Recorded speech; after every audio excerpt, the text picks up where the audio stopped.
Hi guys, নতুনকৈ gym এটাত join কৰিছোঁ। তাতে ধুনীয়া ধুনীয়া কথা কিছুমান লিখা আছে, মটিভেশ্যনেল লাইন কিছুমান লিখা আছে। তাকে বোলো আপোনালোকক দেখুৱাওঁ। এইটো I am doing this for me, মানে এইটো মই মোৰ কাৰণে কৰি আছোঁ। ছুৱেট, স্মাইল এণ্ড ৰিপিট, ঘামিছা, হাঁহি থাকা আৰু আকৌ বাৰে বাৰে কৰা। এই কথাবোৰ লিখা থাকিলে মানে কি হয়, মটিভেশ্যন এটা পোৱা যায় আৰু। Get strong or die trying, শক্তিশালী হোৱা অথবা চেষ্টা কৰি কৰিয়ে মৰি যোৱা। 20 কেজিমান মানে লোহা উঠাই দিবলৈ মন যায়।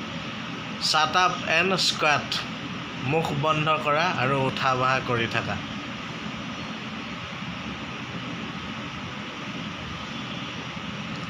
The real workout begins when you want to stop.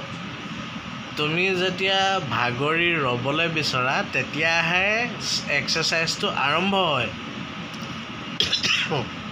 জোচ আনি দিয়ে এনেকুৱা লাইনবিলাকে। জিমত লিখা আছে,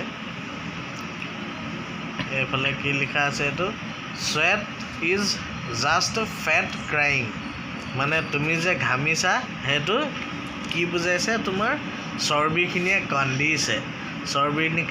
কান্দিছে, সেইটো কাৰণে তুমি ঘামিছা। ৱাহ।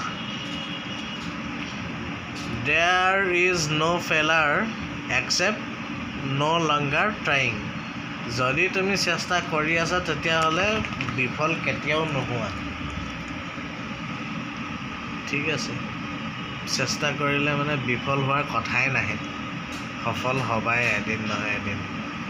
আৰু এইটো কি, endure the pain enjoy the gain, মানে কষ্টখিনি সহ্য কৰা আৰু